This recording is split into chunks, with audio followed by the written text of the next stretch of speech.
Alors, il y a plusieurs critères dans la bibliophilie. Déjà, il faut que le livre, a priori, soit en édition originale. On cherche toujours l'original comme un tableau original, comme un dessin. Donc, la première année de parution, alors. La première parution, tout Oui. court.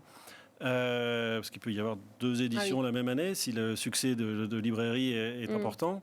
Donc on recherche vraiment l'édition originale. Et après, à partir de l'original, on cherche l'exemplaire qui aura des petites choses en plus. Alors ça peut être une provenance intéressante, un envoi autographe, ce qu'on appelle un envoi, c'est-à-dire une dédicace, une reliure, un dessin original, une suite de gravures supplémentaires, parce qu'il y a aussi des livres illustrés, des livres d'artistes, ce qu'on appelle des livres d'artistes.